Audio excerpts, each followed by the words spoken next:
कविता सिर्फ किताबों में बंद कुछ सजीले शब्द नहीं, कभी ये दिल की बात होती है तो कभी ज़माने से सीधे सवाल।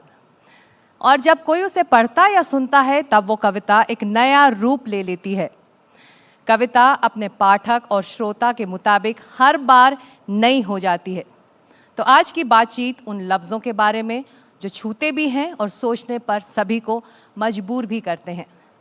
हमारे साथ इस पैनल के लिए एक बेहद ख़ास नाम, जिनकी कविताएं पढ़ी नहीं महसूस की जाती हैं, गगन गिल जी, जिनकी कहानियां समय और समाज दोनों से टकराती हैं, मनीषा कुलश्रेष्ठ जी, आज की पीढ़ी की एक बेबाक आवाज़ अविनाश मिश्रा, और जिनकी नज़र से कविता के मायने बदल जाते हैं, प्रोफेसर अनुपम प्रियदर्शी। आप सभी का स्वागत इस मंच में। और लगातार हम सुबह से यही कह रहे हैं, आप कहें और हम सुने, लेकिन सुनने का पेशेंस होना चाहिए, है कि नहीं? ऑडियंस में सुनने का पेशेंस, सुनना चाहते हैं आप अच्छी अच्छी बातें, क्योंकि साहित्य हमारे समाज का आईना है, इसलिए ज़रूरी है कि हम सुने, क्योंकि जब हम सुनते हैं तो हम सीखते हैं। तो गगन गिल जी, शुरुआत इसी से कि कविता क्या सच में तभी पूरी होती है जब उसका जो एक पाठक है या जो उसका श्रोता है वो उसे समझ पाए, उसको महसूस कर पाए?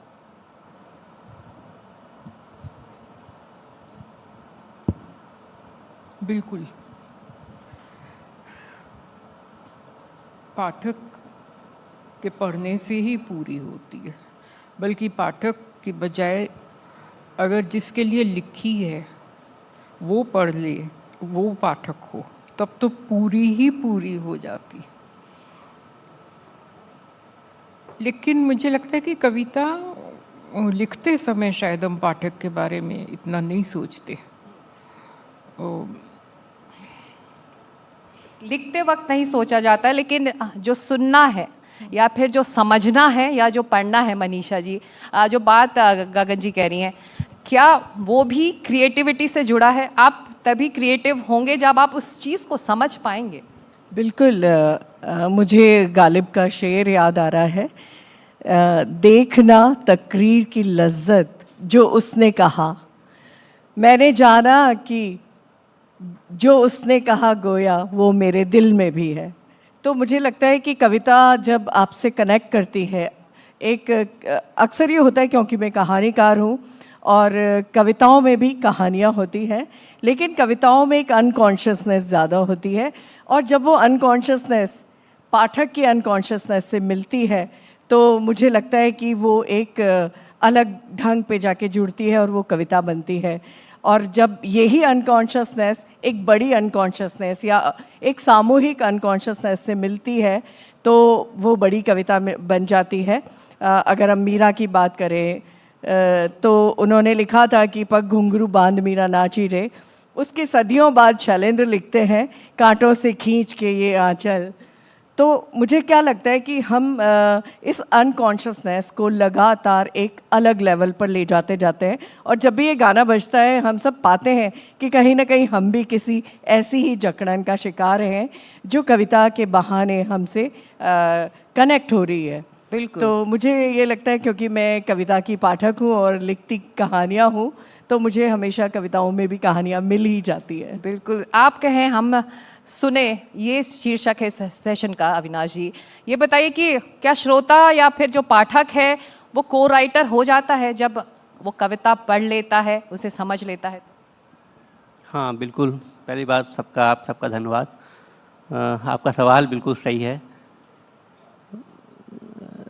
पढ़ने वाला उसमें भागीदार है बिल्कुल, और वो अपने तरह से पाठ करता है, और हर रचना एक अर्थ नहीं देती है, उसके कई अर्थ होते हैं और वो पढ़ने वाले के द्वारा ही खुलते हैं। लेखक ने तो लिख दिया और वो हर जगह उपस्थित नहीं है, उसकी रचना तो उसके ना रहने के बाद भी पढ़ी जाएगी और वो हमेशा विद्यमान है। और हर पाठक एक अपना पाठ करता है उसका, जो एक विधा और है साहित्य की आलोचना, उसका भी काम यही है कि वो रचना को खोलती है। तो अच्छा आलोचक भी वही माना जाता है जो अच्छा पाठक होता है।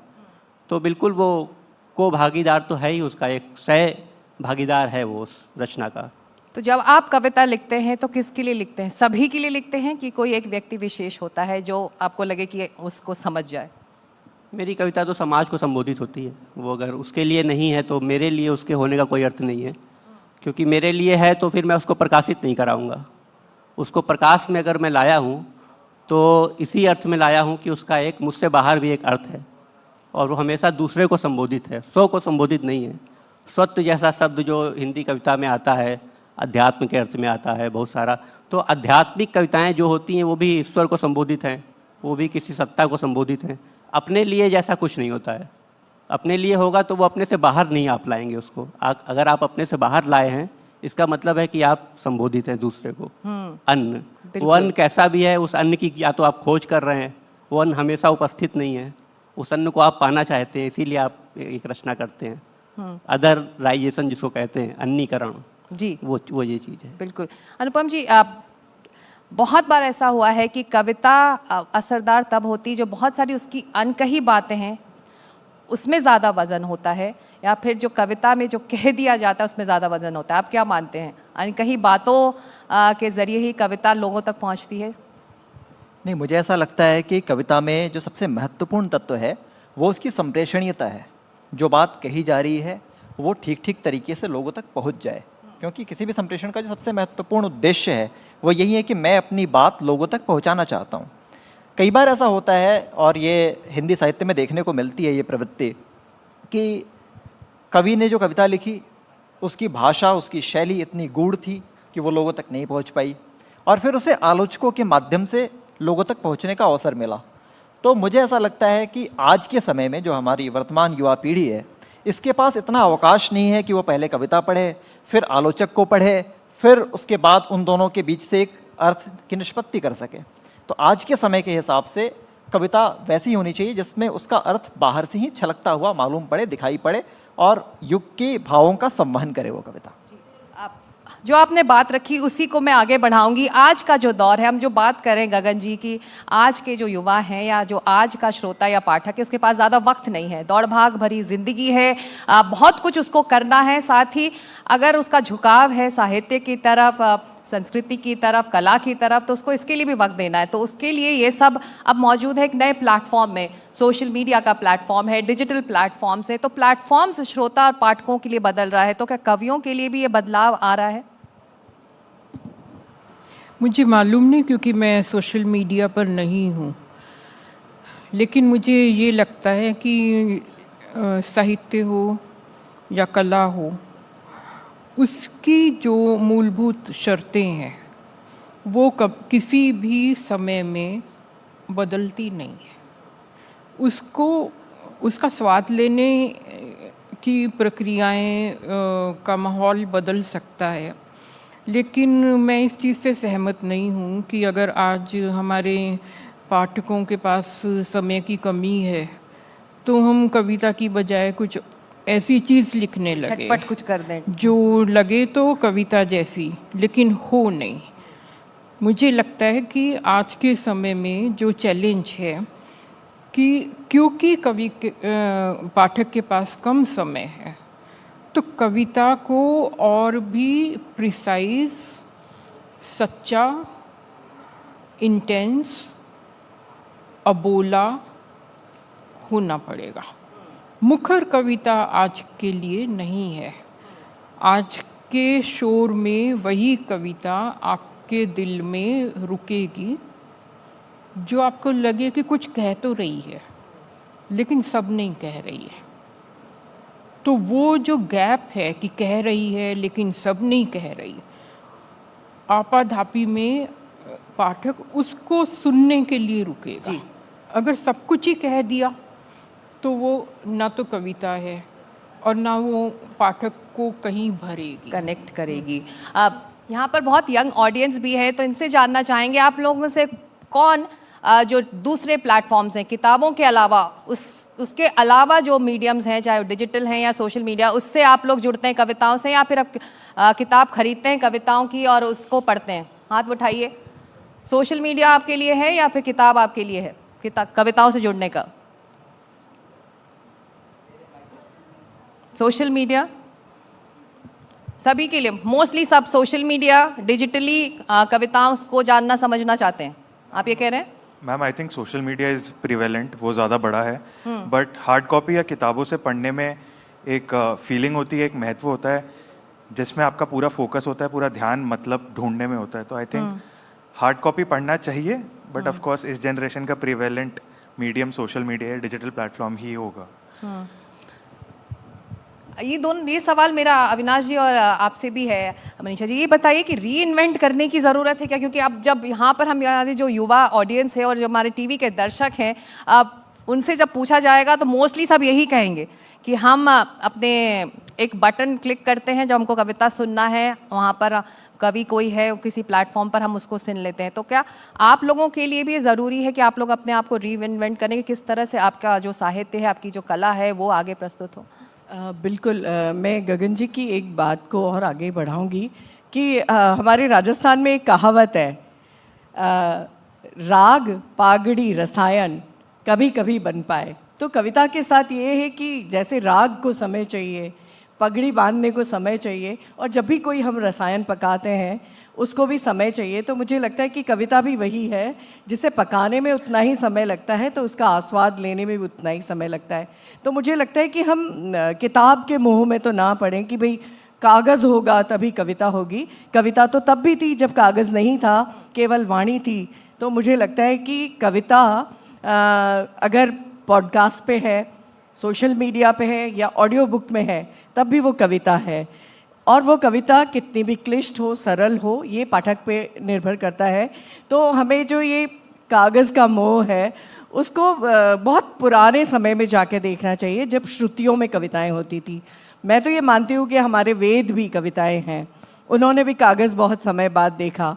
इसलिए मुझे लगता है कि कविता उतनी ही वायवी है, वो किसी भी माध्यम पे लिखी जा सकती है, पत्थरों पे भी उकेरी जा सकती है। तो मुझे लगता है कविता जहाँ भी हो वो कविता हो, जैसे कि मैंने कहा कि राग रसायन पागड़ी की तरह वो समय लेती हो। अविनाश जी, आप युवा कवियों में से एक हैं। आपकी शुरुआत जब हुई और आज के दिन जब हम इस मंच में बैठकर इस पर बात कर रहे हैं, बदलाव देखा है आपने क्या आपकी इस जर्नी में, आपके इस सफ़र में?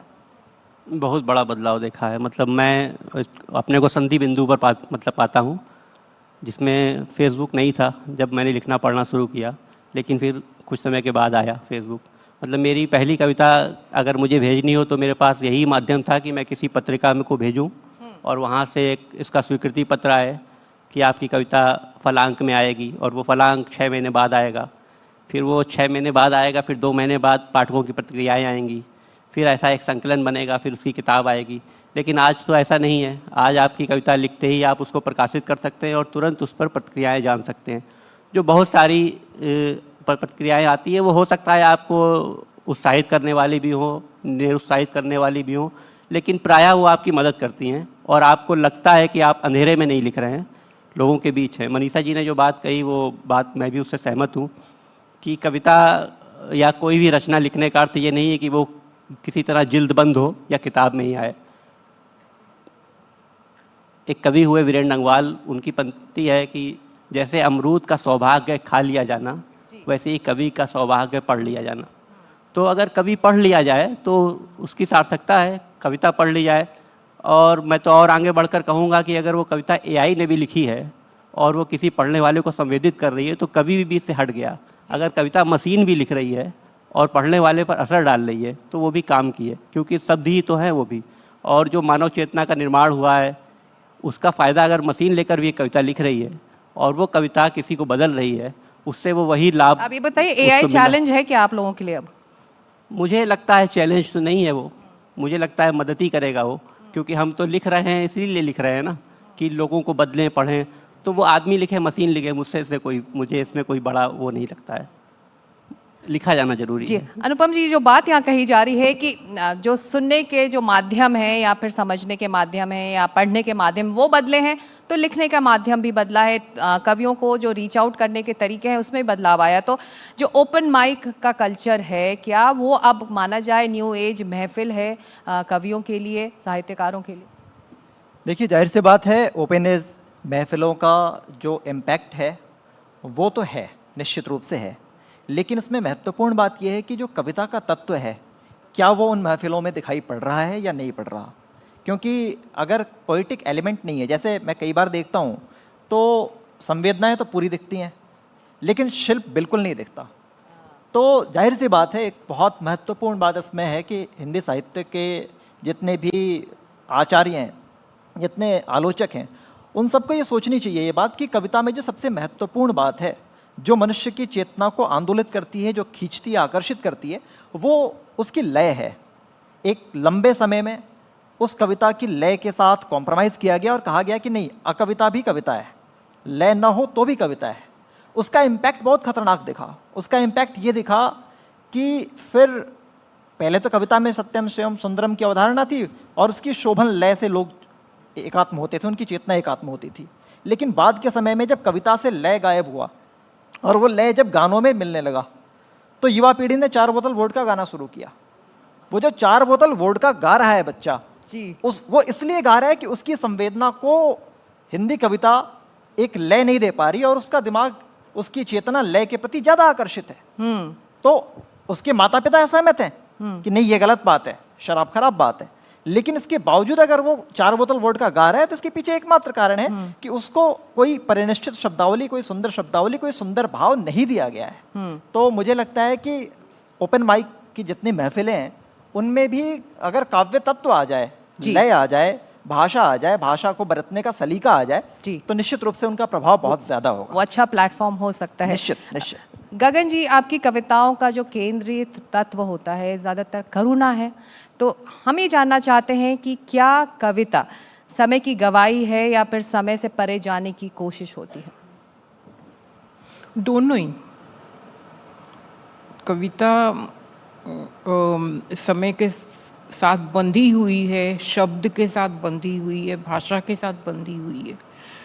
लेकिन कविता का सपना यही होता है कि वो इन सब से अपना धागा तुड़ाकर उड़े, और जब तक कोई वाक्य उड़ता नहीं है उसको हम कविता नहीं कह सकते। कविता से हम यही चाहते हैं कि एक छोटा सा चमत्कार वो भाषा में करके दिखाए, और कुछ ऐसा चमत्कार करके दिखाए जिसका अर्थ तो हमें समझ में आता हो, लेकिन अर्थ आसानी से कहा ना जा सकता हो। मतलब अर्थ के पास तक पहुंच जाए लेकिन वहीं छोड़ दे। तो क्योंकि लाइव ऑडियंस है और मौका भी है, 2 लाइनें आपकी कविताओं की आप खुद अगर सुना सकें हमारे दर्शकों को और हमारी ऑडियंस को तो बहुत अच्छी बात होगी। और ये गुजारिश है आपसे कि आप 2 लाइनें अगर सुना पाए तो। दरअसल जो मैंने 2 लाइनें चुनी थी वो पहले सुनाई जा चुकी, तो कोई नहीं, अब फिर से हम सुन लेंगे। बिल्कुल।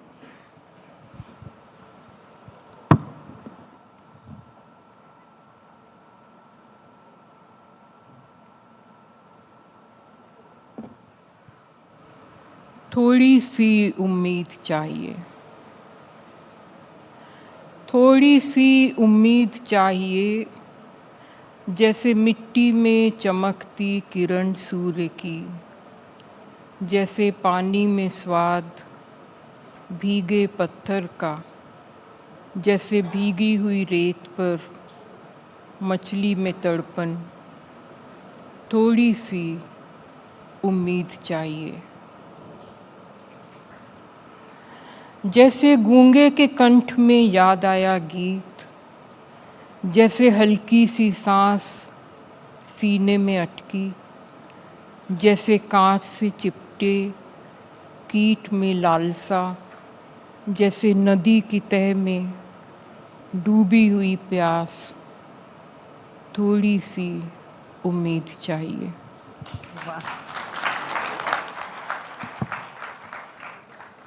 बहुत खुशनसीब है हम लोग कि हम इस मंच से आपको सुन पा रहे हैं। मनीषा जी, आपके लिए आप कहें हम सुने का मतलब क्या है, उसकी कुछ से जुड़ी कुछ रचना आप अगर हमारे दर्शकों को यहाँ सुना पाए। सबसे पहले तो मैं ये कहूँगी कि आज जो समय है, और मुझे याद है कि द्वितीय विश्व युद्ध के समय बहुत कविताएं लिखी गई थी और उन सब कविताओं ने थोड़ा तो उस समय के लोगों के बीच में कुछ बदला था। तो मुझे लगता है कि आज भी ये वक्त है जहाँ पर ऐसी कविताएं लिखी जाएं कि दोबारा से इस धरती और इस पर्यावरण और इस मनुष्यता में विश्वास वापस लौटे, और हम जो इतनी बेचैनियों में जीते हैं वो बेचैनियाँ कहीं कहीं शांत हो जाए। क्योंकि ये माना जाने लगा है कि आजकल लोक की अवधारणा में और रस निष्पत्ति में कविताएं फिट नहीं हो रही, और आज जैसा कि कहा कि कविताएं लिखी जा रही है। पर मुझे लगता है कि शिल्प कविताओं के बदलते हैं, और इस बदलते शिल्प में भी कविताएं लिखी जानी चाहिए। तो अभी कविताओं के अर्थ की बात हो रही थी, तो मुझे हमारे मित्र हैं डॉक्टर विनय कुमार जी, उनकी कविता का एक अंश याद आ रहा था। कविता अर्थ नहीं होती, कोई चाहे तो उसमें अर्थ भी रख दे, और पढ़ने वाला वो अर्थ पाले जो उसमें रखा नहीं गया। वाह। और दिनकर की कविता भी मुझे इस बहाने याद आई कि कविता न पूर्ति है न मांग है, सीढ़ियाँ नहीं है कि हर पाँव सीधा पड़े, लॉजिक नहीं ये छलांग है। बिल्कुल, बहुत शुक्रिया। और बहुत खूब। चलते चलते इस पैनल के आखिर में पहुंच गए हैं, और कैसे हम आपको जाने दें आपकी 2 लाइनें बिना सुने। अविनाश जी।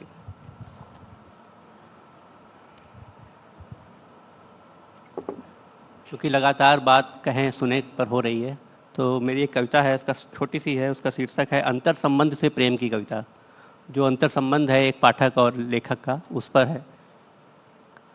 कविता अपनी पढ़कर रोना, रोना दूसरों की कविताएं पढ़कर भी, दूसरे जो दूसरे नहीं हैं, क्योंकि उन्हें पढ़कर तुम्हें आता है रोना, अपने हैं। बहुत बहुत धन्यवाद, बहुत शुक्रिया आप सभी का। तो कविता कभी दिल की आवाज़ होती है, तो कभी समाज की अंतरात्मा, और कभी अनुभूति। इसीलिए ज़रूरी है कि हम संयम बरतें, सुनने और सीखें, क्योंकि सुनने से ही हम सीख सकते हैं। बहुत शुक्रिया आप सभी लोगों का इस चर्चा में शामिल होने के लिए। बहुत शुक्रिया, धन्यवाद।